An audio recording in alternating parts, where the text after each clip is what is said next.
Mantan pacar pura-pura jadi tukang kebun di rumahku untuk membongkar rencana jahat suamiku. Halo Bunda, apa kabar Bunda semuanya? Sebelum masuk ke ceritanya, jangan lupa subscribe terlebih dahulu ya. Pagi itu, matahari menyelinap lembut melalui tirai tipis kamarku, membelai wajahku dengan sinarnya yang hangat. Aku membuka mata perlahan, menatap langit-langit kamar yang begitu megah, dengan ornamen keemasan dan lampu gantung kristal yang bergoyang pelan. Rumah ini, rumah impian yang dulu hanya bisa kubayangkan, kini menjadi tempat aku menetap bersama suamiku, Mas Fikri. Semua tampak sempurna. Dari luar, hidupku adalah gambaran kebahagiaan, istri dari seorang pria sukses, tinggal di rumah bergaya Eropa, dengan staf rumah tangga yang selalu siap siaga, dan kendaraan mewah di garasi. Tapi seperti lukisan indah yang retak halus di balik catnya, ada sesuatu yang mulai berubah, dan aku bisa merasakannya, sehalus angin yang tak kasat mata, tapi menggigilkan hati. Awalnya, aku berusaha menepis firasat-firasat buruk itu. Kupikir mungkin aku hanya terlalu lelah, terlalu sensitif. Mas Fikri, suamiku, pria yang dulu begitu lembut dan penuh perhatian, belakangan semakin jarang menatap mataku. Ia sering pulang larut malam, berdalih urusan kantor, rapat dengan klien, atau lembur dadakan. Tapi aku tak bodoh. Aroma parfumnya tak sama seperti biasanya, aroma asing yang entah kenapa terasa menusuk. Senyumnya semakin jarang dan pelukannya kini terasa dingin, seperti formalitas belaka.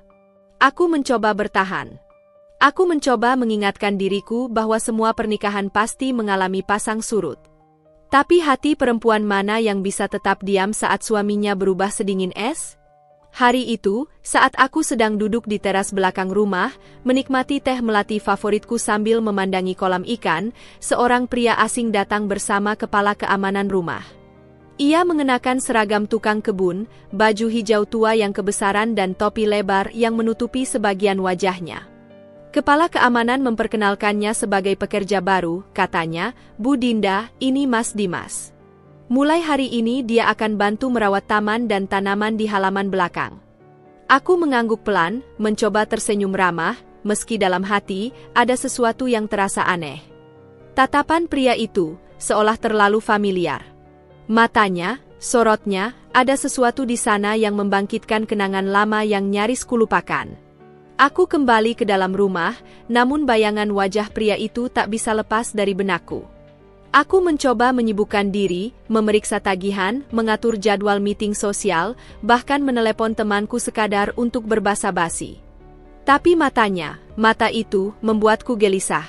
Sekilas, wajahnya mirip seseorang dari masa laluku, Salman.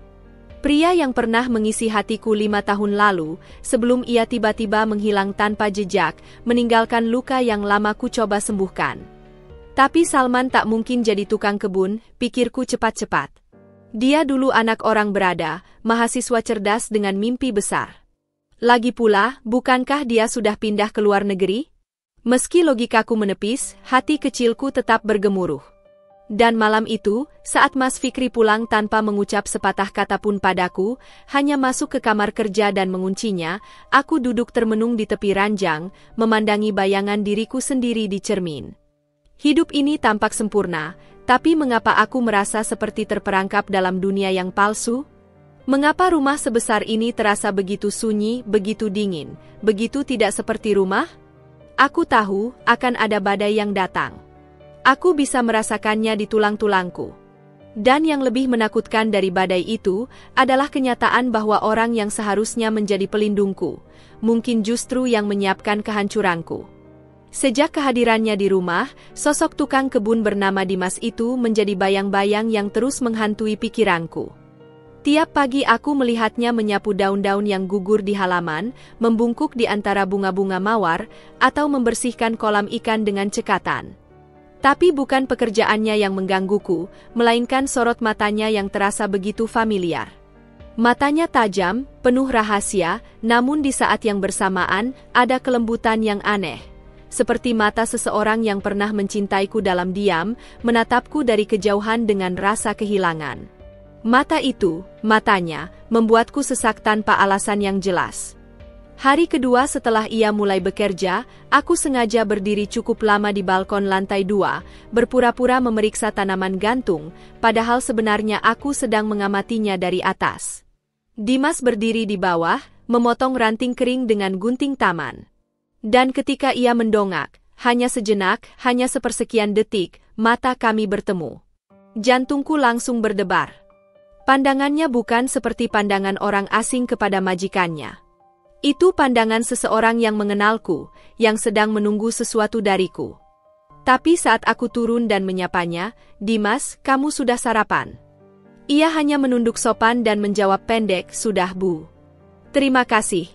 Suaranya dalam, tapi sengaja dibuat berbeda. Aku tahu itu. Aku tahu suara itu. Dan semakin keras ia berusaha menyembunyikannya, semakin yakin aku siapa dia sebenarnya. Aku mengurung diri di kamar selama beberapa jam setelah itu, membuka album foto lama, mencari-cari foto masa kuliah, foto saat aku dan Salman masih bersama. Betapa dulu kami begitu serasi. Aku tersenyum getir melihat fotoku sedang memeluknya dari samping, wajahnya begitu bahagia, seolah masa depan kami tak akan pernah retak. Tapi kehidupan berkata lain. Ia tiba-tiba pergi, tanpa pesan, tanpa penjelasan. Aku mencarinya kemana-mana, tapi hasilnya nihil. Ibunya bilang dia keluar negeri, tapi tak pernah menjawab saat kutanya negara mana. Dan kini, 5 tahun kemudian, seseorang dengan wajah, mata, dan bahasa tubuh yang sangat mirip dengannya muncul di rumahku. Sebagai tukang kebun? Pikiranku penuh dengan kemungkinan. Apakah mungkin ini hanya kebetulan? Apakah mungkin seseorang di dunia ini memiliki kemiripan yang begitu mencolok dengan orang yang pernah kucintai? Tapi batinku menolak menerima itu. Terlalu banyak kebetulan yang terasa janggal. Cara ia menatapku, cara ia pura-pura tidak kenal, seolah semuanya adalah sandiwara yang sudah dipersiapkan dengan matang. Dan yang membuat semuanya makin membingungkan, kenapa dia menyamar? Apa yang dia sembunyikan? Sore itu, saat Mas Fikri belum pulang, aku sengaja keluar ke taman dengan membawa 2 gelas es teh manis. Salah satunya kubawa ke tempat Dimas sedang menyiram tanaman. "Haus? Ini untuk kamu," ujarku ramah. Ia menatapku sejenak, lalu tersenyum tipis dan menerima gelas itu. "Terima kasih, Bu Dinda." Lagi-lagi, nada bicaranya dingin, terkendali, namun ada sesuatu di baliknya. Aku duduk di bangku taman, berpura-pura membaca buku, padahal ekor mataku terus mengawasinya. Dan saat ia membelakangiku, aku melihatnya menatap ke arah rumahku, bukan dengan rasa kagum, tapi seperti sedang mengawasi, atau melindungi. Malamnya, aku tak bisa tidur. Aku berguling-guling di ranjang besar yang dingin, sementara Mas Fikri masih asyik dengan laptopnya di kamar kerja. Aku menatap langit-langit sambil bertanya dalam hati, jika benar Dimas itu Salman, kenapa ia kembali dengan cara seperti ini? Kenapa bukan sekadar mengetuk pintu dan menyapaku seperti dulu? Kenapa memilih menyamar, masuk ke dalam rumahku diam-diam, seperti seseorang yang sedang menyelidiki sesuatu? Dan pertanyaan yang lebih menakutkan adalah apakah ini hanya tentang aku? Atau ada rahasia besar di balik rumah ini yang bahkan aku belum tahu? Aku tak tahu jawabannya malam itu. Tapi satu hal yang pasti, tukang kebun itu bukan sekadar tukang kebun. Dan kehadirannya bukan sebuah kebetulan. Malam itu, udara terasa lebih dingin dari biasanya. Angin meniup tirai jendela kamar dengan pelan, menciptakan suara bergesek yang membuat bulu kuduku meremang. Rumah ini memang besar, tapi saat malam menjelang, keheningannya seringkali berubah menjadi kesunyian yang menakutkan. Mas Fikri belum juga naik ke kamar, padahal waktu sudah menunjukkan hampir tengah malam. Biasanya, meski kami jarang bercengkerama seperti dulu, ia tetap akan naik untuk sekadar mandi atau tidur. Tapi kali ini, sudah lebih dari 2 jam ia mengurung diri di ruang kerja di lantai bawah. Aku merasa ada yang tidak biasa. Dengan langkah pelan, aku menyusuri anak tangga. Cahaya temaram dari lampu gantung membuat bayanganku memanjang di dinding. Saat aku sampai di dekat ruang kerja Mas Fikri, langkahku terhenti. Dari balik pintu yang sedikit terbuka, kudengar suara pelan, suara Mas Fikri. Tapi bukan suara mengeluh karena pekerjaan, bukan pula suara menonton video seperti biasa. Ia sedang berbicara di telepon, berbisik, seolah takut terdengar. Jantungku berdetak semakin kencang saat aku mendengar jelas sepenggal kalimat yang keluar dari mulutnya, dia tidak tahu apa-apa. Segera selesaikan sebelum dia curiga. Tubuhku membeku. Aku berdiri kaku di balik tembok, jari-jariku mencengkeram kusen pintu tanpa sadar. Siapa dia yang dimaksud Mas Fikri? Apakah aku? Dan selesaikan? Maksudnya apa? Suaranya terdengar tertekan, tapi juga dingin. Aku mencoba mencernanya. Apakah ini urusan pekerjaan? Atau sesuatu yang lebih gelap, lebih berbahaya? Tak berani bertanya langsung, aku melangkah mundur dengan hati-hati, memastikan langkahku tak menimbulkan suara. Setelah kembali ke kamar, aku langsung menutup pintu dan bersandar, mencoba mengatur napas yang terasa memburu. Malam itu aku tak bisa tidur. Kata-kata Mas Fikri terus terngiang di kepalaku, berulang-ulang seperti rekaman rusak. Segera selesaikan sebelum dia curiga. Kata-kata yang mengandung ancaman, konspirasi, dan pengkhianatan. Aku mencoba menghibur diri. Mungkin aku hanya salah dengar. Mungkin itu hanya urusan bisnis. Tapi hatiku, intuisi seorang istri, berkata lain. Ada sesuatu yang sedang direncanakan oleh suamiku. Sesuatu yang aku tidak tahu, dan tidak seharusnya aku tahu. Dan itu membuatku semakin yakin bahwa rumah yang selama ini kupikir sebagai istana, mungkin sedang berubah menjadi penjara perlahan-lahan. Paginya, aku memperhatikan gerak-gerik Mas Fikri dengan lebih cermat. Ia terlihat seperti biasa, rapi, wangi, dan dengan senyum basa-basi yang mulai terasa seperti topeng. Tapi di balik senyumnya, aku bisa melihat ada kegelisahan tersembunyi di matanya. Tangannya sedikit gemetar saat meminum kopi, dan ia beberapa kali memeriksa ponselnya dengan gelisah. Saat aku bertanya, ada yang mengganggu pikiranmu, Mas? Ia hanya menggeleng cepat, lalu mencium keningku singkat. Cuma banyak kerjaan, sayang. Doain ya, katanya. Tapi suaranya terlalu cepat, terlalu terlatih, dan terlalu palsu. Sorenya, saat aku sedang duduk di taman sambil memperhatikan Dimas atau Salman memangkas bunga kertas, pikiranku tak bisa fokus. Semua kejadian sejak ia datang, sikap Fikri yang berubah, telepon tengah malam, semuanya seperti puzzle yang belum tersusun. Tapi satu hal yang aku yakini kini adalah sesuatu sedang terjadi di belakang punggungku. Dan jika aku tidak mencari tahu, aku bisa menjadi korban dari rencana yang bahkan belum ku mengerti. Entah kenapa, aku merasa Dimas tahu lebih banyak dari yang dia tunjukkan. Dan mungkin, waktu akan membuktikan bahwa telepon malam itu hanyalah permulaan dari rahasia besar yang sebentar lagi akan meledak. Semenjak mendengar percakapan misterius Mas Fikri di telepon malam itu, aku tak lagi bisa memandangnya dengan mata yang sama. Setiap tindak tanduknya kini terasa mencurigakan. Ia masih tersenyum seperti biasa, masih memelukku tiap pagi sebelum berangkat kerja dari ruang kantornya sendiri di rumah, tapi aku tahu ada sesuatu yang disembunyikannya. Beberapa kali aku mencoba membuka obrolan tentang pekerjaannya, tapi jawabannya selalu menggantung, tak pernah detail. Urusan investasi, sayang. Kamu nggak perlu pusing-pusing mikirinnya, ujarnya sambil mencubit pipiku lembut. Tapi sentuhan itu kini terasa dingin, dingin seperti seseorang yang sedang menutupi sesuatu. Aku mulai memperhatikan rutinitasnya. Jam kerja yang aneh, seringnya rapat virtual tanpa suara, hingga tamu-tamu asing yang datang malam-malam dengan mobil mewah, semua terasa tidak wajar. Pernah suatu malam aku terbangun dan mendapati ruang kerja Fikri masih menyala. Rasa penasaran mengalahkan rasa takutku. Aku berjalan perlahan ke arah ruang kerja, mengintip dari celah pintu. Di sana, Fikri duduk bersama dua pria asing yang mengenakan pakaian formal, tapi dari sikap mereka, aku tahu mereka bukan pebisnis biasa. Salah satu dari mereka membuka koper berisi dokumen, dan aku melihat sekilas setumpuk lembaran yang tampak seperti formulir investasi. Tapi yang membuat jantungku berdebar adalah simbol yang tercetak di sudut kertas itu, sebuah logo yang pernah kulihat di berita kriminal sebagai lambang perusahaan cangkang yang digunakan dalam pencucian uang internasional. Setelah mereka pergi, aku memberanikan diri masuk ke ruang kerja dengan dalih membawakan kopi. Fikri terkejut melihatku, tapi senyumnya cepat menutup kepanikan yang sempat muncul di wajahnya. "Sayang, kamu belum tidur?" tanyanya santai. Aku hanya menggeleng sambil meletakkan kopi di mejanya.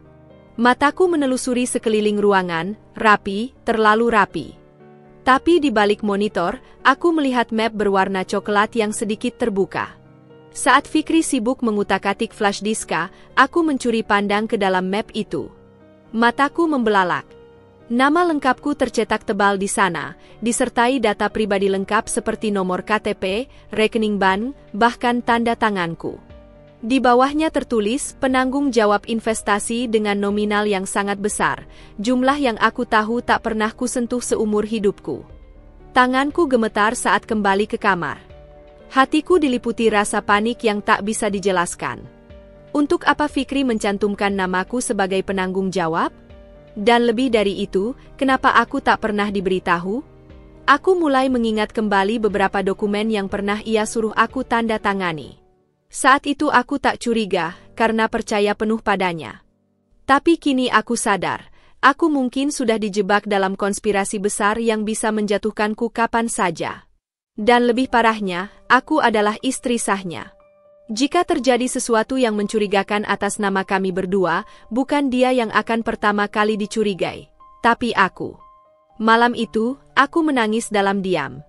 Bukan karena merasa lemah, tapi karena merasa dikhianati dengan cara paling licik. Lelaki yang dulu kupercaya sebagai pelindungku kini berubah menjadi sosok asing yang menyembunyikan jebakan di balik senyum manisnya. Aku mulai bertanya-tanya, apa sebenarnya pekerjaan Mas Fikri?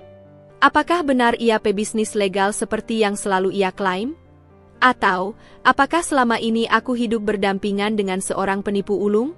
Dan di tengah kekacauan pikiranku, ada satu wajah yang terus muncul di kepalaku, Dimas. Entah kenapa, sejak kedatangannya, satu persatu rahasia mulai terbuka. Aku tidak tahu apakah itu kebetulan, atau memang ia diutus oleh takdir untuk menyelamatkanku. Hari itu, udara di taman belakang rumah terasa berat.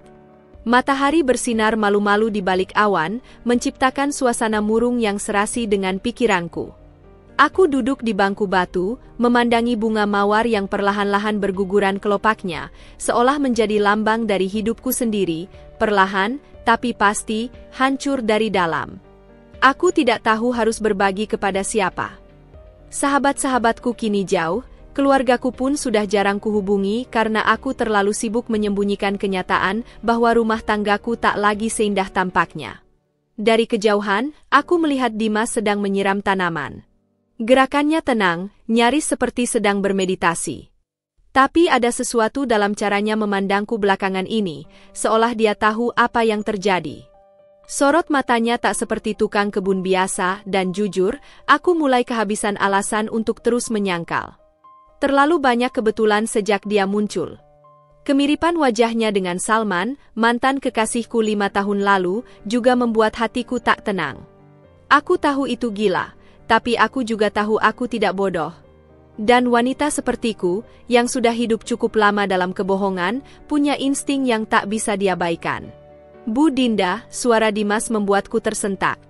Dia mendekat dengan wajah serius, berbeda dari senyum sopan yang biasa dia tunjukkan. Saya perlu bicara. Sekarang, aku menoleh waspada. Bicara apa? Adakah sesuatu yang lebih penting dari sekadar merawat kebunku? Ucapku, berusaha menyembunyikan ketegangan. Dia duduk di bangku seberangku. Hening sejenak, sebelum akhirnya ia menunduk dan berkata dengan suara pelan namun penuh tekanan, "Aku bukan tukang kebun. Aku datang ke sini dengan satu tujuan, untuk melindungimu dari Fikri." Aku tercekat. Dunia seakan berhenti sesaat. "Apa maksudmu?" tanyaku gemetar. Dimas menatapku dalam-dalam, dan di sanalah aku melihatnya, mata yang dulu sangat aku kenal. Mata Salman. Lelaki yang pernah bersumpah mencintaiku, tapi tiba-tiba menghilang tanpa kabar 5 tahun lalu. "Aku Salman, Din. Aku tahu kamu masih ragu, tapi aku tidak bisa membiarkan kamu terus hidup dalam bahaya. Fikri, dia bukan orang yang kamu pikirkan. Dia sedang menyusun rencana untuk menyingkirkanmu," ucapnya, kali ini dengan emosi yang sulit ia bendung. Aku ingin marah, ingin menangis, ingin memukulnya karena dulu pergi tanpa penjelasan, tapi semua itu tenggelam dalam rasa takut yang lebih besar. Rasa takut bahwa semua kecurigaanku selama ini benar adanya. Kau datang hanya untuk menyelamatkanku? Setelah 5 tahun menghilang? Salman mengangguk pelan. Aku menghilang karena aku harus. Setelah ku tahu Fikri masuk dalam jaringan mafia keuangan internasional, aku direkrut sebagai penyelidik independen. Dan ketika namamu muncul dalam daftar transfer fiktif sebagai penanggung jawab, aku tahu kamu dalam bahaya. Satu-satunya cara untuk mendekatimu tanpa menimbulkan kecurigaan dari pihak mereka adalah menyamar sebagai tukang kebun. Aku memeluk tubuhku sendiri, menggigil meski matahari sore menyinari wajahku. Tuhan, jadi ini bukan mimpi buruk. Ini nyata. Fikri benar-benar ingin menyingkirkanku. Salman mengangguk pelan. Dan dia sedang mempercepat rencananya. Aku punya bukti, tapi kamu harus kuat. Kita tak bisa langsung bertindak. Kita harus hati-hati. Satu langkah salah, kamu bisa jadi korban sebelum sempat membela diri. Aku menatapnya lama, mencoba menelaah apakah aku bisa percaya padanya. Tapi saat itu juga, aku sadar, aku tak punya siapa-siapa lagi. Dan entah kenapa, di tengah segala keraguan dan luka lama, hatiku memilih untuk percaya. Karena jika bukan Salman, maka siapa lagi yang akan menyelamatkanku dari jurang ini? Sore itu, dunia seolah berhenti berputar saat Salman menyodorkan sebuah flash disk kecil berwarna hitam kepadaku. Ukurannya tak seberapa, tapi tangan Salman menggenggamnya seolah benda itu nyawanya sendiri. Matanya menatapku lekat-lekat, memastikan aku cukup kuat untuk mendengarkan apa yang akan dia sampaikan. Di dalam ini, ada suara dan rekaman yang akan mengubah pandanganmu tentang semua hal yang kau percayai selama ini. Termasuk tentang Fikri, katanya, dengan nada yang mengandung amarah terpendam dan kepedihan sekaligus. Kami tak bisa membuka file itu di rumah.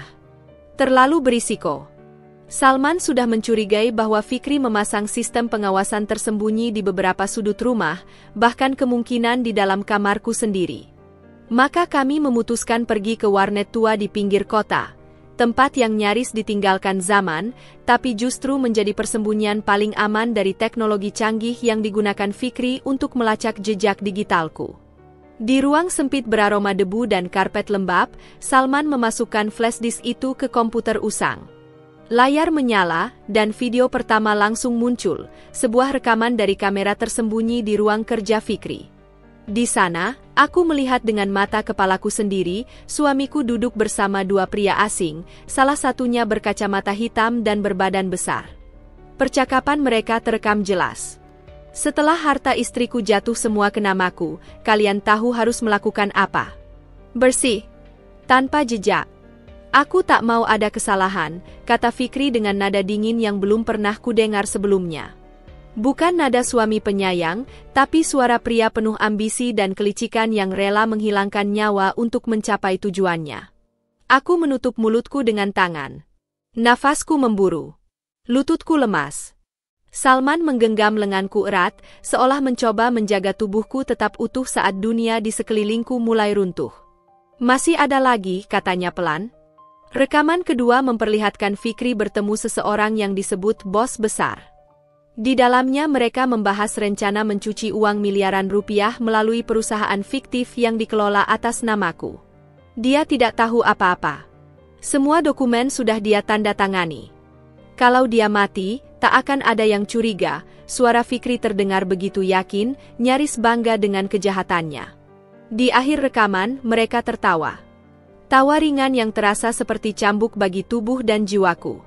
Mataku basah.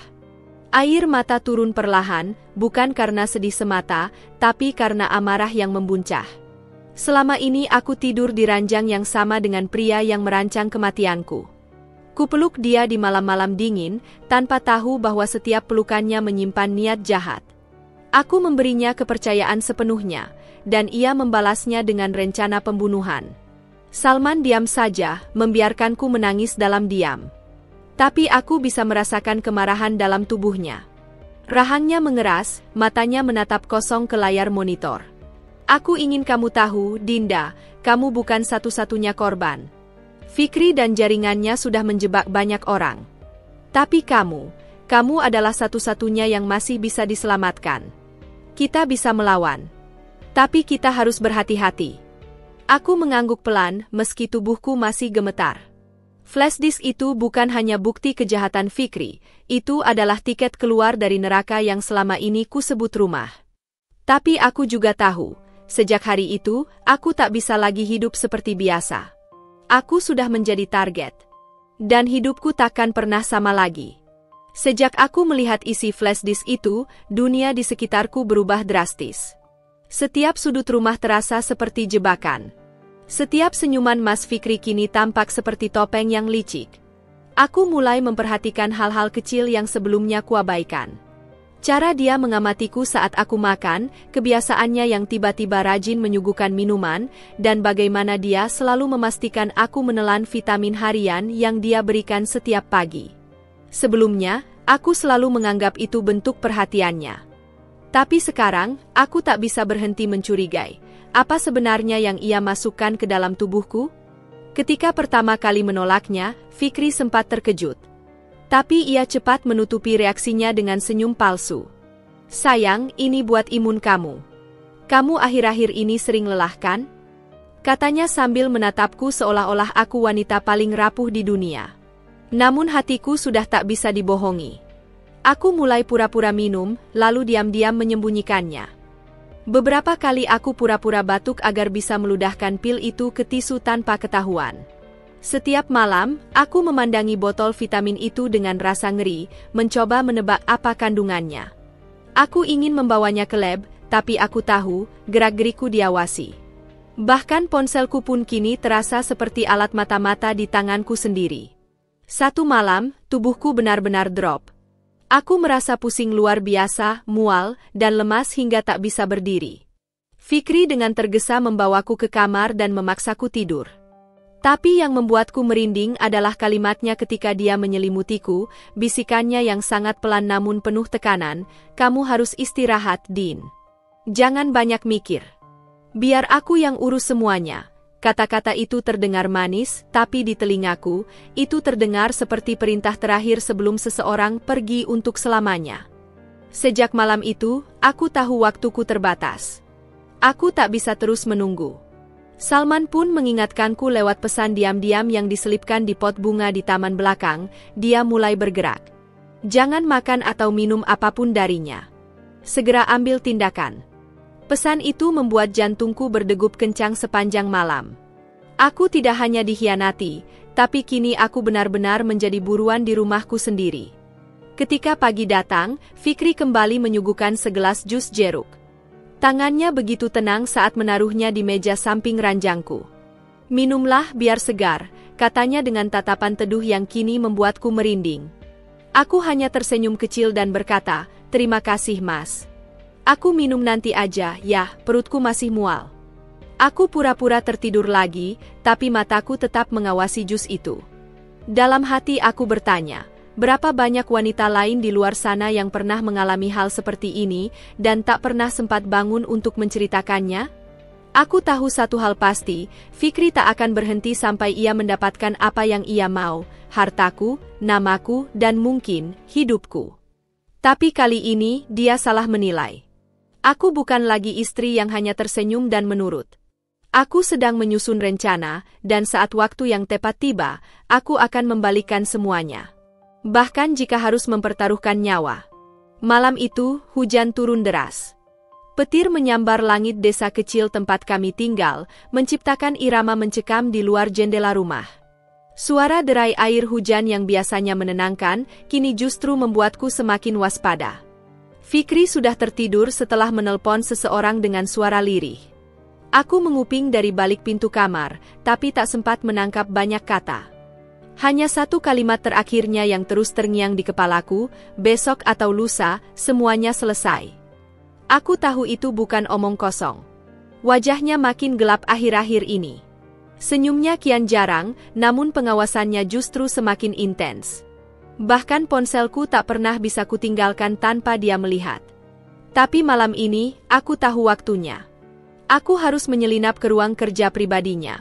ruangan yang selalu terkunci dan tak boleh dimasuki siapapun, bahkan aku, istrinya sendiri. Tapi sejak Salman memberitahuku bahwa sebagian besar rahasia Fikri tersimpan di sana, aku tahu kunci jawaban semua pertanyaanku ada di balik pintu itu. Dengan langkah pelan, aku mengambil penjepit rambut yang sudah kupersiapkan sejak siang. Terinspirasi dari film-film yang pernah kutonton, aku mencoba membuka pintu ruang kerja Fikri. Ternyata tak sesulit yang kubayangkan. Bunyi klik kecil membuat jantungku melompat. Pintu terbuka. Aroma khas kertas, parfum mahal, dan entah apa lagi menyambutku. Lampu tak kuhidupkan. Aku hanya menggunakan senter kecil dari ponsel cadangan yang sudah kumatikan sinyalnya. Mataku menyapu ruangan penuh rak dan berkas, rapi, terorganisir, tapi juga menyeramkan. Laci pertama berisi map-map biasa. Begitu juga laci kedua. Namun laci ketiga, disinilah semuanya berubah. Sebuah map coklat dengan label bertuliskan Asuransi Jiwa Dinda A. Membuatku terpaku. Tanganku gemetar saat membukanya. Di dalamnya, kutemukan berlembar-lembar dokumen resmi. Polis asuransi atas namaku, dengan Fikri sebagai ahli waris tunggal. Nilainya tak main-main, 3 miliar rupiah. Dadaku terasa sesak. Aku nyaris tak bisa bernapas. Di sudut kanan bawah, kutemukan cap jari dan tanda tanganku. Tapi aku tahu, aku tak pernah menandatangani ini. Mataku menyapu halaman belakang dokumen itu. Ada laporan kesehatan palsu, menyatakan bahwa aku menderita kelainan jantung. Kematian mendadak sangat mungkin terjadi. Disarankan pengawasan intensif. Kalimat itu seperti pisau menancap di jantungku. Semua mulai masuk akal sekarang. Vitamin yang ia paksa, rasa lemas yang tak jelas, semua itu bukan kebetulan. Dia sedang menciptakan kondisi medis untuk memperkuat skenario kematianku, agar semua terlihat alami. Aku terduduk lemas di lantai dingin ruangan itu. Air mataku menetes tanpa suara. Tubuhku menggigil, tapi bukan karena cuaca, melainkan karena pengkhianatan yang begitu dalam. Orang yang kuberi segalanya, orang yang dulu kucintai sepenuh hati, kini merencanakan kepergianku dengan cara yang begitu kejam dan sistematis. Aku berusaha tetap tenang. Kututup kembali dokumen itu dan memotretnya satu persatu menggunakan ponsel cadangan. Setelah memastikan semuanya terekam, aku mengembalikannya seperti semula. Namun sebelum keluar, aku sempat melihat satu map lain yang membuatku kembali membeku, map berlabel Proyek DN7. Aku tak sempat membukanya karena langkah kaki Fikri terdengar di lantai atas. Mungkin ia terbangun. Mungkin ia hanya ke kamar mandi. Tapi aku tak bisa ambil risiko. Dengan cepat, aku keluar dari ruangan dan menguncinya kembali. Jantungku masih berdetak cepat saat aku berbaring kembali ke tempat tidur, pura-pura tertidur, sementara Fikri masuk ke kamar dengan tatapan kosong, dan mencium dahiku. Malam itu aku sadar, aku hidup berdampingan dengan seorang pembunuh. Dan mulai malam itu juga, aku tahu aku tak bisa diam lagi. Aku harus melawan, sebelum dia berhasil membuatku menjadi sepotong nama di batu nisan. Aku duduk di taman belakang rumah, tepat di dekat kolam kecil yang tak pernah terurus. Hujan semalam masih menyisakan embun di ujung rumput. Pagi itu begitu sunyi, hanya ada kicau burung dan angin lembut yang berusaha menghiburku. Tanganku masih gemetar karena kejadian semalam. Isi flash disk, dokumen asuransi jiwa, semua itu kini mengikat pikiranku dalam ketakutan dan kehati-hatian yang luar biasa. Lalu dari balik pagar, dia datang, Salman, atau lebih tepatnya, Dimas si tukang kebun. Dengan pakaian kerja lusuh dan topi caping khasnya, dia mendekat perlahan. Tapi kali ini dia tidak membawa sekop atau selang air. Wajahnya serius dan sorot matanya tajam. Ia menatapku sebentar sebelum duduk di bangku seberang, menjaga jarak, seolah tahu bahwa pertemuan ini bisa saja berakibat fatal jika ada yang mengintai. "Dinda," katanya pelan, "kamu tahu kalau aku di sini sedang mengawasi Fikri. Tapi aku ingin mengatakan sesuatu mungkin yang kamu bertanya-tanya selama ini. Aku ditugaskan mengawasi Fikri sejak 2 tahun lalu. Tapi kami kesulitan masuk ke lingkaran terdekatnya. Dia terlalu licin. Satu-satunya cara adalah mendekati kamu." Suaranya menurun, menyesal. Tapi setelah aku tahu kamu adalah Dinda, Dinda yang pernah aku cintai 5 tahun lalu, aku tahu ini bukan sekadar misi lagi. Aku harus menyelamatkanmu. Dadaku sesak. Semua kenangan bersamanya tiba-tiba kembali, bergulung seperti ombak. Masa remaja, tawa, janji-janji indah, dan juga kepergiannya yang tiba-tiba, tanpa penjelasan. Aku menatapnya tajam. Lalu kenapa kamu menghilang? Kenapa pergi tanpa kabar? Tanyaku dengan suara hampir pecah. Salman menunduk. Waktu itu, aku sedang diselidiki dan diburu oleh organisasi tempat Fikri berafiliasi. Mereka tahu aku mencium jejak keuangan gelap yang menyangkut banyak tokoh besar. Aku harus menghilang, demi keselamatan kita berdua. Tapi saat aku kembali, kamu sudah menikah. Aku memejamkan mata, mencoba menelan semua kenyataan ini. Dunia yang kuanggap stabil, damai, ternyata penuh topeng dan permainan licik. Fikri bukan hanya suami yang kejam, tapi bagian dari jaringan kejahatan finansial berskala besar, pencucian uang, pemalsuan identitas, penggelapan pajak, bahkan ada kemungkinan perdagangan manusia. Aku nggak bisa masuk tanpa bukti kuat. Tapi sekarang, dengan flash disk yang kuberikan dan dokumen asuransi yang kamu temukan, kami hampir sampai di ujung. Tapi kamu jadi target utama. Mereka tahu kamu punya akses, dan mereka tahu kamu mulai curiga. Salman mengulurkan tangannya. Aku bisa lindungi kamu, Din. Tapi kamu harus percaya sama aku, setidaknya kali ini. Air mataku tak tertahankan. Aku tak tahu siapa yang lebih gila, Fikri dengan rencana jahatnya, atau aku yang selama ini hidup dalam kebohongan tanpa menyadarinya. Tapi satu hal yang kutahu, mulai hari ini, aku tidak sendirian lagi. Aku menggenggam tangan Salman dengan erat. Meski hatiku masih penuh luka dan kepalaku penuh pertanyaan, aku tahu satu hal pasti, ini adalah awal dari perlawanan. Dan aku akan melawan, bukan hanya demi hidupku, tapi demi keadilan yang harus ditegakkan. Malam itu hujan turun deras. Petir sesekali menyambar langit, menciptakan bayangan kelabu di dinding-dinding rumahku yang sunyi. Aku baru saja selesai menyusun dokumen hasil penyelidikanku bersama Salman ketika tiba-tiba lampu rumah mati seketika. Aku berdiri, mematung di tengah ruang tamu, hanya ditemani suara hujan dan detak jantungku sendiri.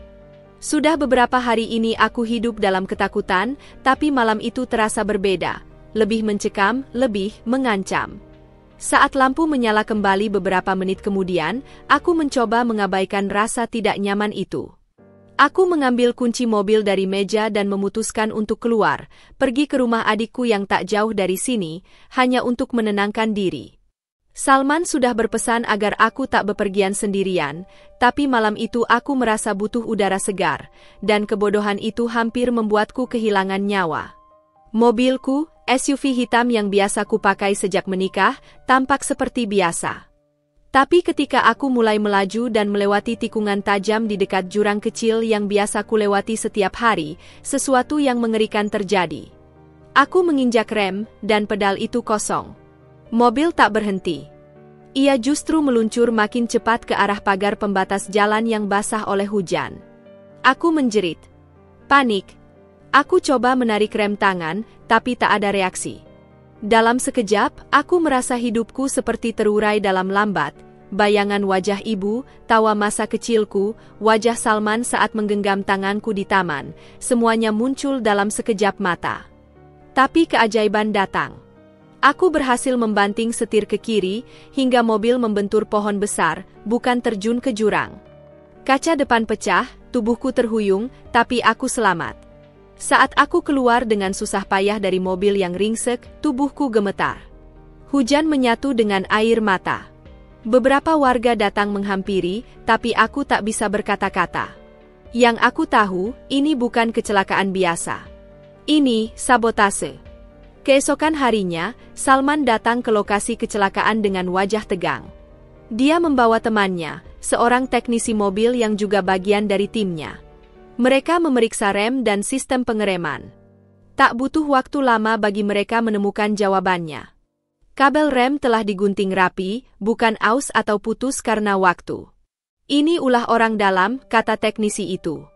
Seseorang yang tahu kapan dan bagaimana membuat ini tampak seperti kecelakaan. Mataku menatap kosong ke arah mobil yang sudah ditutup plastik. Tubuhku masih sakit, tapi yang lebih perih adalah kenyataan bahwa Mas Fikri tak hanya ingin mencelakanku secara mental atau perlahan lewat obat.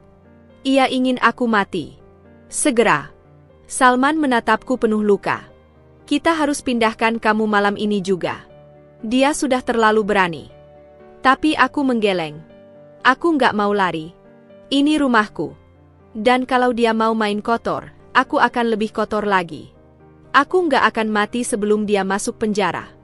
Malam itu, dalam kegelapan dan suara tik-tik hujan yang tak kunjung berhenti, aku menyusun rencana. Ini bukan lagi soal bertahan. Ini soal membalas. Hari-hari setelah kecelakaan itu terasa seperti mimpi buruk yang tak pernah berakhir.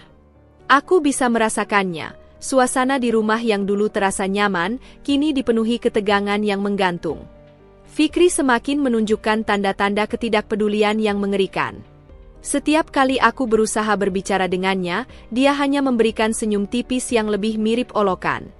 Aku tahu dia bukan hanya suamiku, tapi juga musuh yang terus-menerus mengintai, menunggu waktu yang tepat untuk menghabisiku. Tapi aku juga tahu, aku tidak bisa terus hidup seperti ini. Tidak bisa hanya bersembunyi dan berharap masalah akan hilang dengan sendirinya. Aku harus melawan, dan kali ini, aku akan melakukannya dengan cara yang lebih cerdik, lebih terencana. Perjuangan ini bukan sekadar tentang hidup dan mati, ini tentang meraih kembali kendali atas hidupku yang sudah terlalu lama dicuri oleh Fikri. Dengan bantuan Salman, aku mulai merancang strategi. Kami tidak bisa bergerak terlalu cepat, karena Fikri sangat berhati-hati. Semua gerak-gerikku selalu dipantau oleh orang-orang suruhannya. Bahkan ketika aku keluar untuk belanja bahan makanan, aku merasa seperti ada yang mengawasi dari balik bayangan. Setiap kali aku naik mobil, aku merasa seperti sedang melaju ke dalam perangkap yang lebih besar. Tapi aku tahu satu hal, jika aku tidak melawan sekarang, aku akan kehilangan segala sesuatu yang kumiliki, bahkan nyawaku. Salman mengajakku bertemu di kedai kopi kecil yang tersembunyi di sudut kota. Tempat ini sudah lama tidak aku kunjungi, dan rasanya seperti berlindung di dalam dunia yang terlupakan. Kita punya bukti yang cukup kuat untuk menyeretnya ke pengadilan, katanya serius. Tapi kita harus bergerak hati-hati. Salah langkah sedikit saja, Fikri bisa menghancurkan semuanya. Aku mengangguk, mencoba menyembunyikan keraguan yang muncul di hati. Aku tahu betul apa yang dipertaruhkan. Fikri adalah seorang pria yang tidak mengenal ampun, dan aku sudah cukup lama mengenalnya untuk tahu bahwa dia tidak akan berhenti sampai dia merasa aman. Apalagi sekarang dia semakin berani, semakin kejam. Di balik senyumannya yang dingin, ada kebencian yang menggerogoti dirinya. Namun, meskipun hati kecilku penuh ketakutan, aku merasa ada dorongan kuat untuk melawan. Fikri sudah merampas begitu banyak dari hidupku, impian, kebahagiaan, dan bahkan harga diriku. Aku tidak bisa membiarkan dia menang begitu saja. Tidak. Tidak setelah semua yang dia lakukan padaku, dan tidak setelah semua yang aku hadapi. Kita akan mulai dengan menggali lebih dalam, ujar Salman, mengeluarkan berkas-berkas yang telah dikumpulkan. Kami telah melacak transaksi-transaksi mencurigakan yang melibatkan perusahaan Fikri, dan ada beberapa nama besar yang terlibat. Kita harus menggunakan informasi ini untuk membuka jalan ke pengadilan. Kami menghabiskan berjam-jam di kedai kopi itu, membahas setiap langkah dengan hati-hati, dan merencanakan cara terbaik untuk mengungkapkan kebenaran tanpa membuat Fikri curiga. Namun, dalam setiap kata yang keluar dari mulut Salman, aku bisa merasakan tekanan yang semakin berat. Ini bukan lagi tentang aku, ini tentang banyak orang yang akan terluka jika Fikri terus berkuasa. Kejahatan yang dia lakukan jauh lebih besar dari yang kubayangkan. Hari berikutnya, aku mulai melaksanakan bagian pertamaku, mendekati orang-orang yang bisa menjadi saksi dalam kasus ini. Mereka adalah karyawan perusahaan Fikri yang selama ini takut melaporkan apa yang mereka tahu. Aku berhasil menemui beberapa orang yang terbuka padaku, meskipun mereka masih merasa takut untuk berbicara terlalu banyak. Namun aku bisa merasakan ada rasa keputusasaan di mata mereka. Mereka ingin keluar, tetapi tidak tahu bagaimana caranya. Namun Fikri bukan orang bodoh.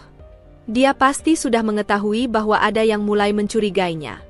Dia selalu memiliki mata-mata di mana-mana. Dan aku tahu bahwa semakin dekat aku dengan kebenaran, semakin besar pula risikonya. Dalam setiap percakapan yang terjadi di rumah, aku mulai mendengar bisikan-bisikan halus yang berasal dari mulutnya. Kata-katanya semakin dingin dan tajam. Bahkan ketika aku mencoba berbicara biasa, dia hanya membalas dengan senyum yang tidak bisa kuartikan, senyum yang penuh ancaman. Suatu malam, saat aku sedang memeriksa beberapa berkas yang baru saja didapat, aku menerima pesan singkat dari Salman yang membuat tubuhku terasa kaku. Fikri sudah mulai curiga. Waspadalah. Jangan beri dia kesempatan untuk menang. Itu pesan yang sederhana, tapi berat. Aku tahu waktunya semakin mendekat. Jika aku tidak bertindak segera, aku mungkin akan kehilangan kesempatan ini. Malam itu, aku tidak tidur. Aku merencanakan setiap langkah dengan hati-hati, mengingat semua informasi yang sudah terkumpul, dan memastikan bahwa aku siap menghadapi apapun yang akan terjadi. Ini bukan hanya tentang membalas dendam. Ini tentang memastikan bahwa dia tidak akan bisa merusak hidupku lagi, dan jika perlu, membawanya ke pengadilan, di mana dia akhirnya harus membayar untuk setiap kejahatan yang telah dilakukannya. Hari itu, aku baru saja pulang dari pertemuan rahasia dengan salah seorang saksi yang bersedia memberi keterangan tentang transaksi gelap Fikri.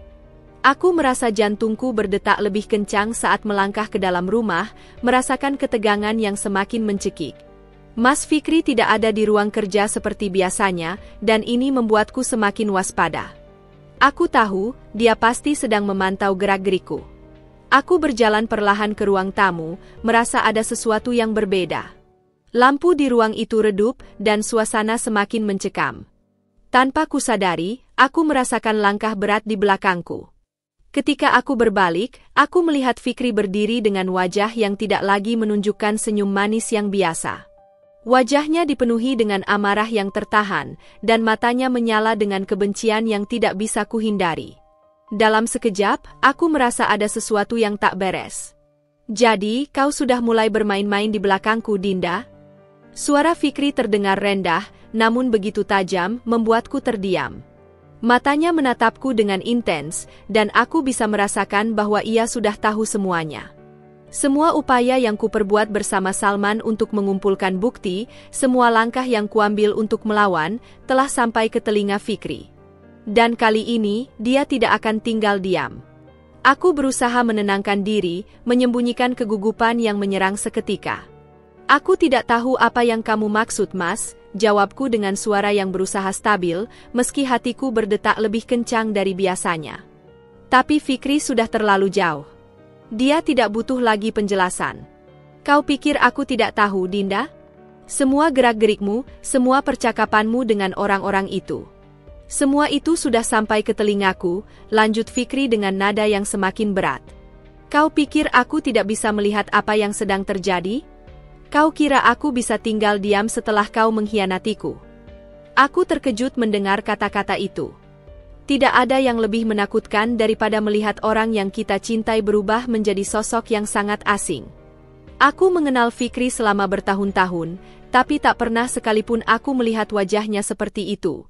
Wajah yang dipenuhi dengan kemarahan dan kebencian yang hampir tak terkendali. Dia melangkah mendekat, dan aku merasa ada tekanan besar di dada. Suasana semakin mencekam.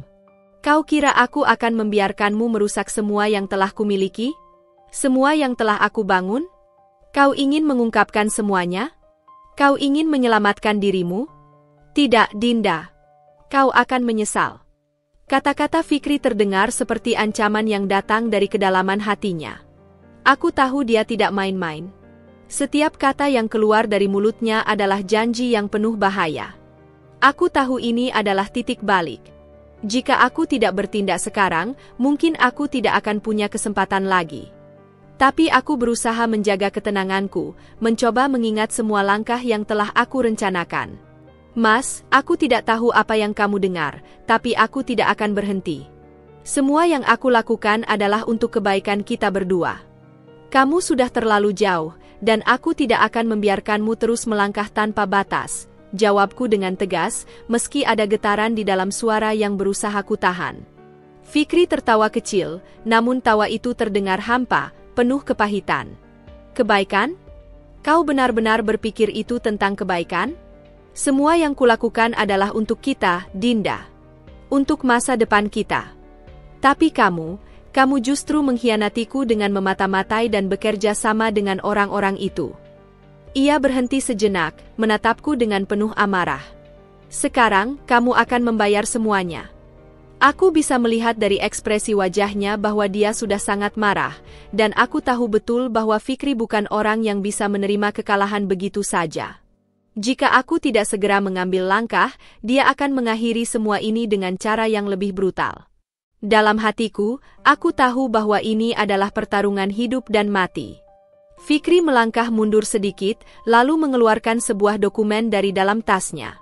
Kau benar-benar tidak tahu apa yang akan terjadi pada hidupmu, Dinda, katanya sambil melemparkan dokumen itu ke meja di depanku. Ini adalah akhir dari semuanya. Aku sudah mengurus semuanya, dan tidak ada yang bisa menyelamatkanmu lagi. Aku membuka dokumen itu dengan tangan gemetar. Itu adalah sebuah surat perjanjian yang menyatakan bahwa aku telah setuju untuk menyerahkan seluruh harta warisan dan hak-hak lainnya atas nama Fikri jika sesuatu terjadi padaku. Itu adalah bagian dari rencananya, sebuah jebakan legal yang telah disiapkan jauh sebelumnya.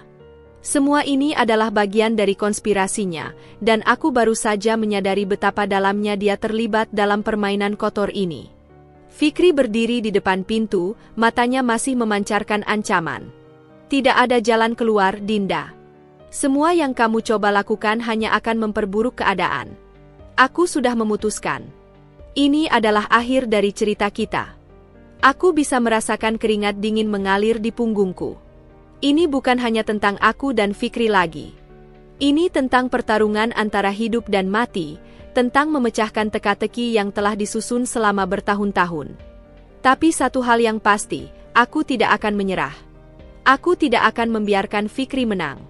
Semua yang telah kami rencanakan akhirnya tiba pada titik yang tidak bisa lagi ditunda. Kami harus segera bertindak.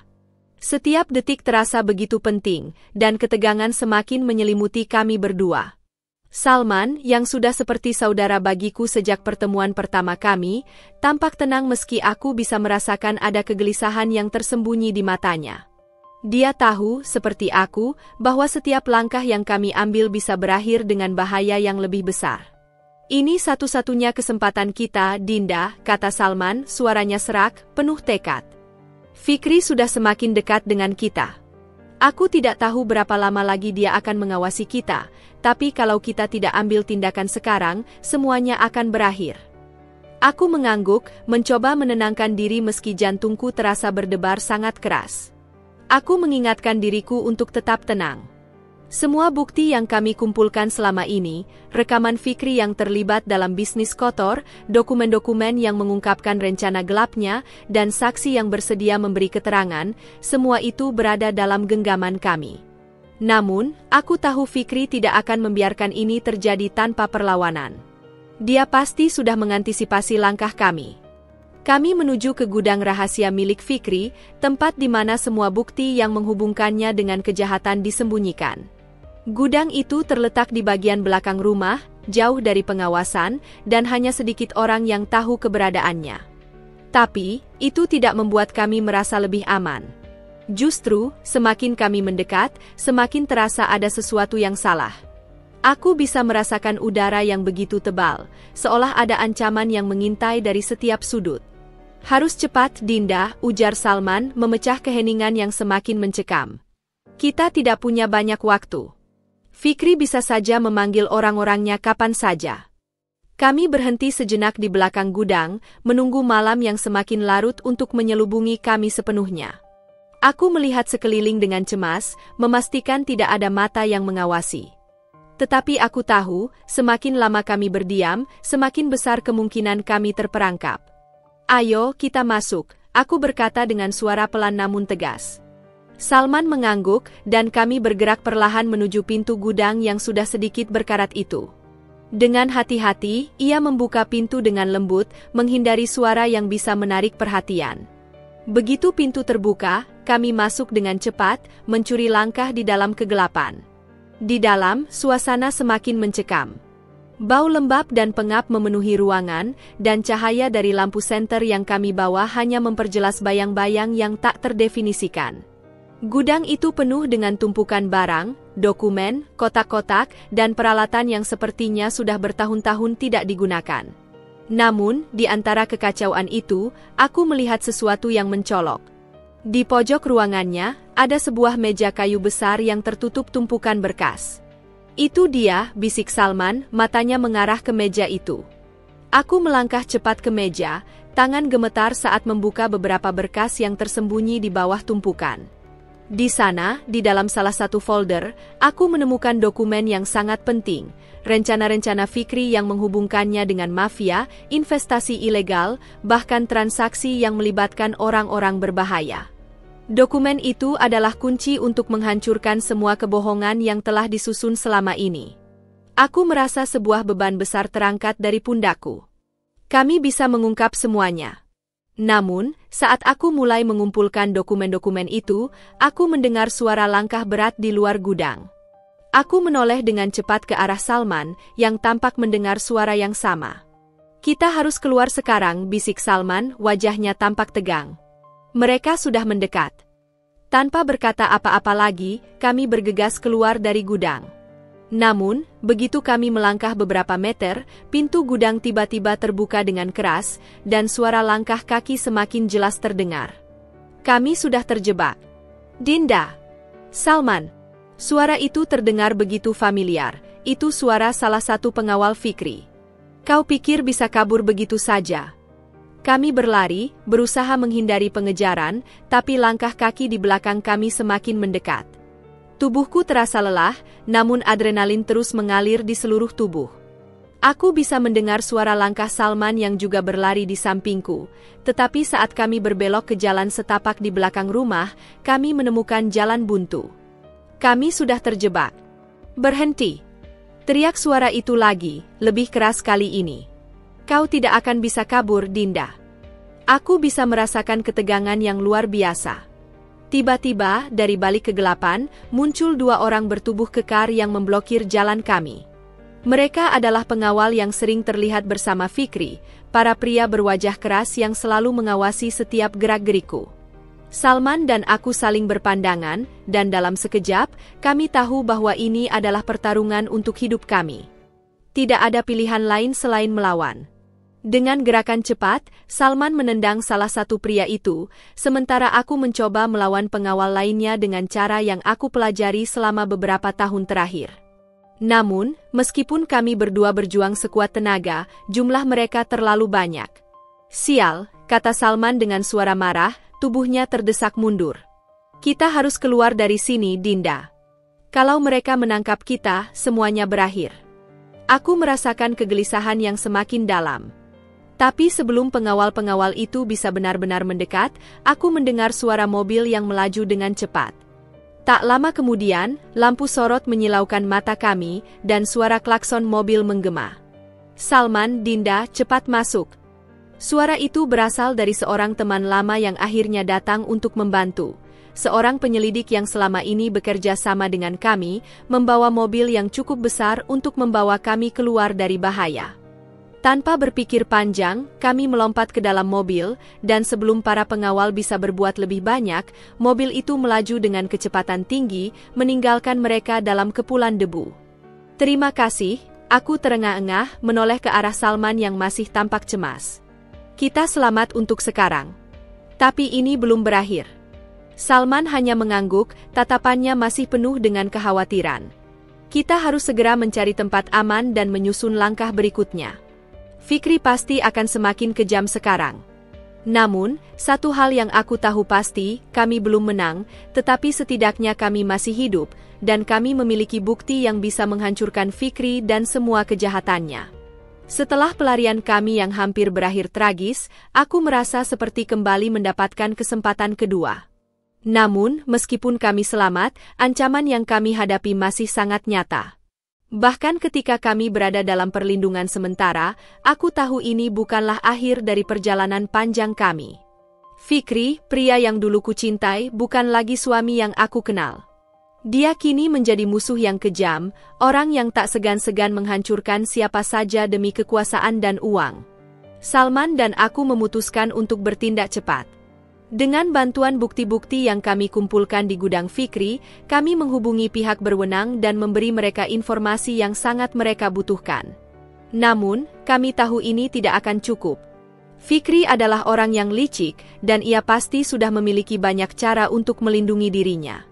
Aku masih ingat betul saat dia mengatakan, "Kau cuma istri yang bisa kuhilangkan kapan saja."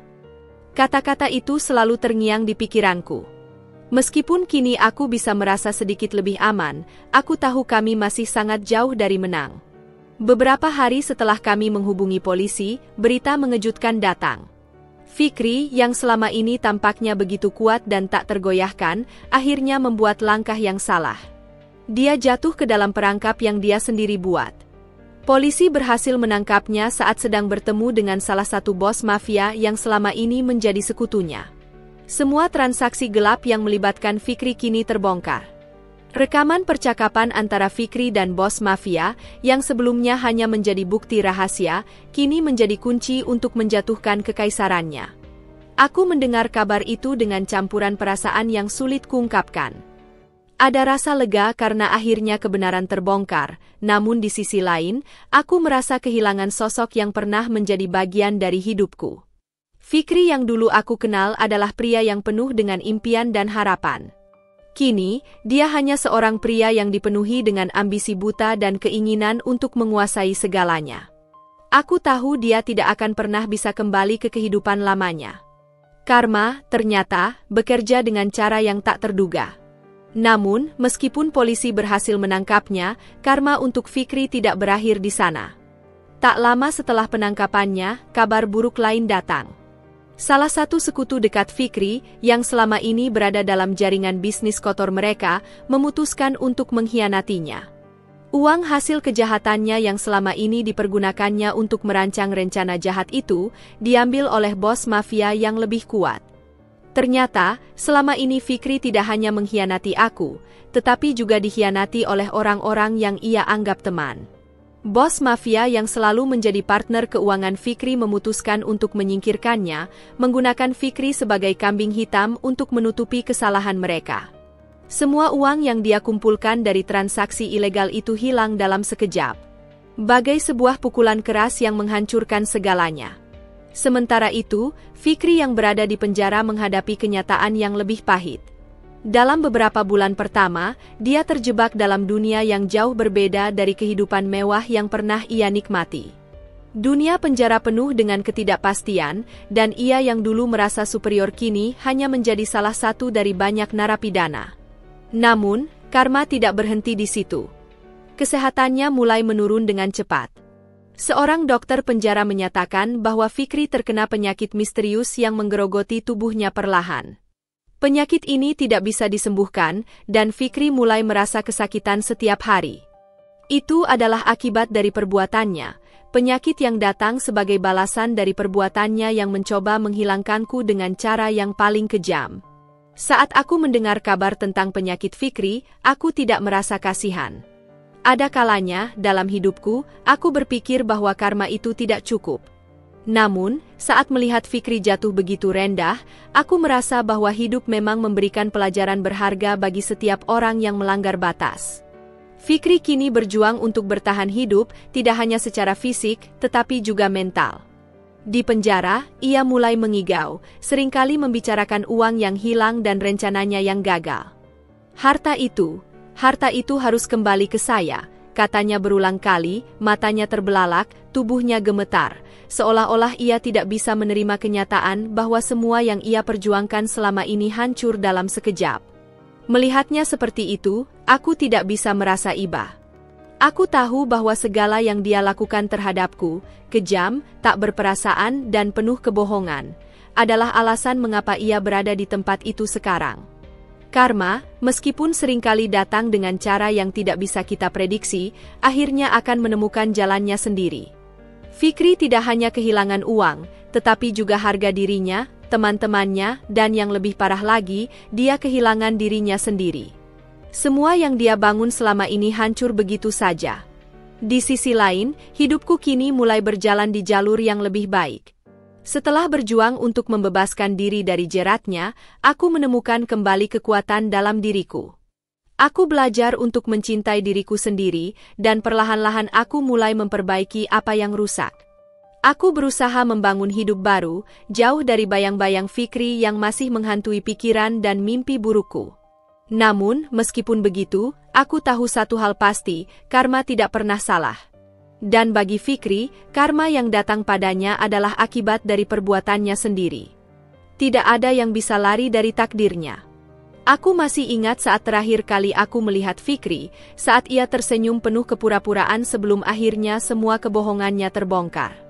Kini, ia hanya bisa meratap di penjara, berjuang melawan rasa sakit fisik dan mental yang terus menghantuinya. Itu adalah akhir yang pantas untuk seseorang yang pernah begitu dekat denganku, namun akhirnya memilih jalan yang salah. Hari yang kutunggu-tunggu akhirnya datang. Proses pengadilan dimulai, dan aku merasakan ketegangan yang hampir tak tertahankan. Seperti yang aku duga, Fikri, yang selama ini tampak begitu kokoh dan tak terkalahkan, kini harus menghadapi kenyataan bahwa segala yang ia lakukan tidak akan lagi dapat disembunyikan. Pengadilan ini bukan hanya tentang aku dan Fikri, tetapi juga tentang keadilan yang sudah lama ditunggu oleh banyak orang. Semua kejahatan yang selama ini disembunyikan, kini akan terbuka lebar, dan Fikri harus membayar semua dosanya. Aku duduk di bangku pengadilan dengan perasaan campur aduk. Ada rasa lega, tapi juga ada kepedihan yang tidak bisa aku hindari. Di satu sisi, aku merasa bangga karena bisa bertahan dan akhirnya, kebenaran akan terungkap. Namun, di sisi lain, aku merasa hancur melihat orang yang dulu kucintai kini terjebak dalam perjalanan menuju kehancuran. Fikri yang pernah aku kenal, kini bukan lagi sosok yang sama. Dia adalah pria yang penuh kebohongan dan tipu daya, seorang suami yang tidak pernah menganggapku sebagai mitra, melainkan hanya alat untuk mencapai tujuannya. Semua yang dia lakukan terhadapku, perselingkuhan, manipulasi, pengkhianatan, akhirnya sampai pada titik ini, di mana tak ada jalan keluar bagi dirinya. Proses pengadilan berjalan dengan cepat.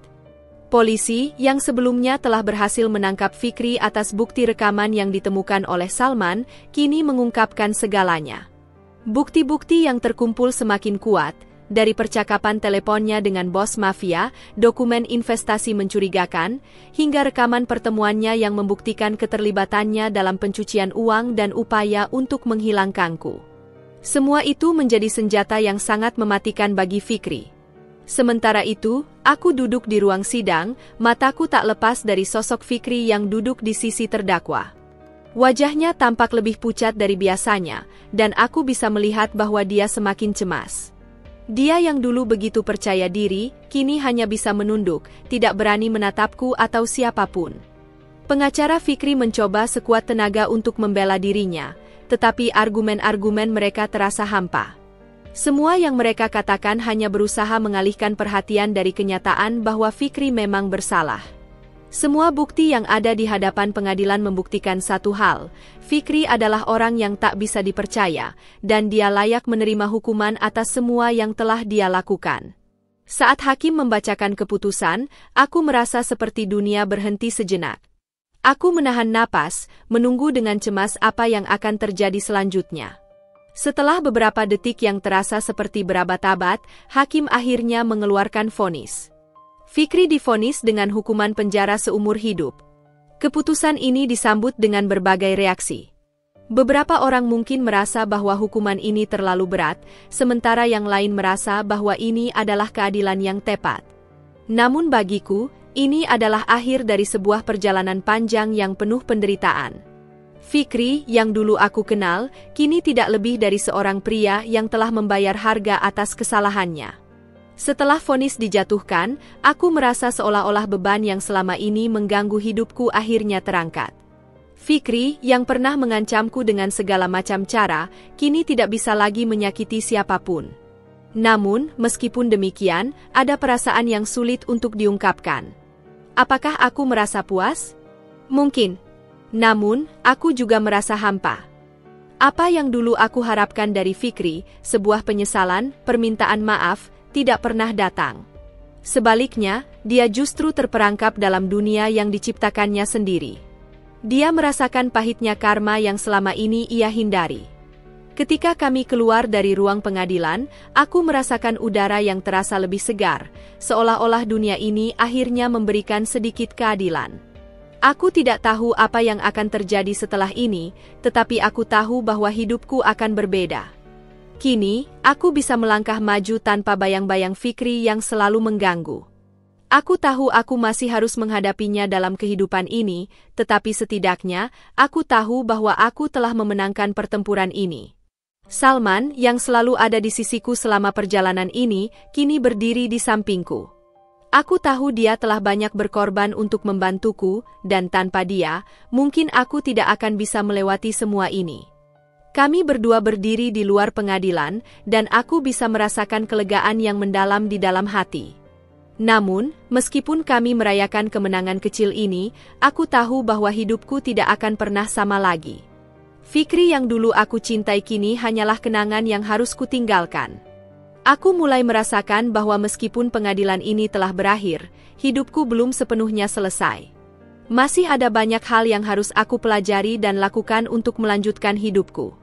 Aku sadar bahwa, meskipun keadilan telah datang, aku harus menghadapi banyak tantangan baru yang menanti di depanku. Tetapi, dengan kekuatan yang kumiliki sekarang, aku siap untuk menghadapi semuanya. Kejatuhan Fikri adalah bagian dari perjalanan hidupku, dan kini saatnya aku untuk melanjutkan hidupku dengan cara yang lebih baik. Hari itu, setelah pengadilan yang mengungkap segalanya tentang Fikri, aku merasa seperti telah menuntaskan sebuah babak panjang dalam hidupku. Namun, aku tahu bahwa akhir dari sebuah perjalanan tidak selalu terasa sepenuhnya seperti akhir.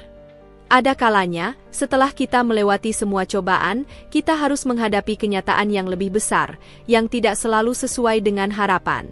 Salah satunya adalah perasaan yang tak terduga, yang datang dari seorang pria yang sudah lama tidak ada dalam hidupku, Salman. Kami berdiri bersama di luar gedung pengadilan, terbungkus dalam suasana yang sepi. Semua orang yang terlibat dalam proses ini seakan sibuk dengan urusan mereka masing-masing, tapi aku dan Salman seakan berada di dunia kami sendiri. Entah kenapa, aku merasa ada ikatan yang lebih dalam antara kami sekarang. Mungkin karena aku tahu bahwa tanpa dia, aku tidak akan berada di tempatku sekarang, bebas dari Fikri dan kebohongannya. Di saat aku merasa sangat lemah, Salman hadir sebagai sosok yang memberi kekuatan, membantu mengungkapkan kebenaran yang lama terkubur. Dia menatapku dengan mata yang penuh ketulusan. Tidak ada kata-kata yang keluar dari mulutnya, tetapi aku bisa merasakan perasaan yang ada dalam diamnya. Itu adalah perasaan yang sudah lama terpendam dan sekarang, seolah-olah semuanya terungkap begitu saja. Keheningan yang ada di antara kami tiba-tiba terasa begitu berat. Hampir seolah menunggu untuk dipatahkan oleh sesuatu yang lebih besar, sebuah pernyataan, pengakuan, atau bahkan sebuah pengakuan yang tidak terucap. Salman, aku akhirnya memecah keheningan itu, suaraku bergetar sedikit. Aku tidak tahu harus mengatakan apa. Semua yang terjadi, yang sudah kita lalui, rasanya seperti mimpi. Salman hanya mengangguk pelan, matanya tak lepas dariku. Aku tahu, Dinda. Aku tahu kamu sudah melalui begitu banyak. Aku tidak pernah bermaksud untuk membuatmu merasa terbebani. Aku hanya ingin kamu tahu, aku di sini untukmu. Ada sesuatu dalam kata-katanya yang membuat dadaku sesak. Rasanya, aku sudah begitu lama menghindari segala perasaan ini, perasaan yang selalu ada di dalam diriku, namun aku tak pernah benar-benar mengakui keberadaannya. Entah kenapa, saat ini, perasaan itu kembali muncul, mengingatkanku pada siapa Salman sebenarnya dalam hidupku. Di tengah segala penderitaan yang aku alami, dia adalah orang yang tetap ada, seseorang yang membantuku bangkit ketika aku merasa terjatuh. Aku merasa aku harus memilih jalan hidupku sendiri dulu, Salman, aku mengatakannya dengan hati-hati, meski dalam hatiku ada sebuah rasa yang tidak bisa aku pungkiri. Aku butuh waktu untuk diri sendiri, untuk memahami apa yang aku inginkan. Aku tidak bisa buru-buru memutuskan apa-apa. Semua ini masih terlalu baru bagiku. Salman mengerti. Wajahnya tidak menunjukkan tanda-tanda kecewa atau terluka, meskipun aku tahu dalam hatinya, pasti ada sesuatu yang mengganjal. Namun, dia hanya tersenyum tipis, senyum yang hangat dan penuh pengertian. Aku menghargai keputusanmu, Dinda. Aku hanya ingin kamu tahu bahwa aku akan selalu ada di sini, menunggumu. Aku tahu ini tidak mudah, dan aku tidak akan memaksamu. Kata-katanya mengalir dengan lembut, namun penuh makna. Di balik semua yang dia katakan, aku bisa merasakan bahwa Salman benar-benar peduli padaku. Tidak seperti Fikri, yang selalu melihatku sebagai sebuah alat untuk mencapai tujuannya, Salman melihatku sebagai manusia yang utuh, yang memiliki hak untuk memilih jalannya sendiri. Perbedaan itulah yang membuatku tergerak. Ketika aku berpaling untuk melangkah, sejenak aku terhenti, menatap langit yang kelihatan begitu luas. Mungkin ini adalah waktuku untuk menemukan diriku sendiri, untuk melangkah tanpa bayang-bayang masa lalu. Namun, meskipun aku merasa lega, ada sedikit rasa cemas yang menggelayuti hatiku. Bagaimana jika aku tidak bisa melupakan semuanya? Bagaimana jika semua ini hanya berakhir dengan kesendirian? Aku menghela napas panjang, mencoba menenangkan diriku sendiri. Salman berjalan perlahan di sampingku, tidak ada kata-kata yang keluar dari mulutnya, hanya kehadirannya yang menenangkan. Aku tahu, saat ini, aku tidak bisa memberikan jawaban pasti mengenai masa depan kami. Tetapi, aku sadar satu hal, aku tidak ingin lagi terjebak dalam kehidupan yang penuh kebohongan dan pengkhianatan. Aku ingin hidup yang jujur, yang memberi kebahagiaan tanpa harus mengorbankan diriku sendiri. Meskipun akhir dari cerita ini terasa seperti sebuah titik akhir, aku tahu bahwa hidup terus berlanjut. Setiap keputusan yang aku buat hari ini akan membentuk siapa aku di masa depan. Fikri yang telah jatuh, dan kejatuhan itu adalah bukti bahwa karma selalu menemukan jalannya. Namun, bagi diriku, aku tidak ingin hidup hanya dengan bayang-bayang masa lalu. Aku ingin lebih, jauh lebih dari itu. Aku berhenti sejenak, menoleh pada Salman yang masih di sampingku. Terima kasih Salman, kataku dengan penuh perasaan. Tanpa kamu, aku tidak tahu apa yang akan terjadi. Aku akan selalu ingat semua yang kamu lakukan untukku. Salman hanya tersenyum, dan aku tahu dia mengerti. Kami berdua melanjutkan langkah kami, tidak ada kata-kata yang lebih perlu diucapkan. Aku tidak tahu apa yang akan terjadi di masa depan, tetapi satu hal yang pasti, aku akan menjalani hidupku dengan cara yang lebih baik, lebih kuat, dan lebih berani. Aku melangkah dengan kepala tegak, siap menghadapi apapun yang akan datang. Dengan atau tanpa Fikri, aku tahu bahwa hidup ini adalah milikku untuk dijalani. Dan itu adalah kebebasan yang paling berharga dari semuanya.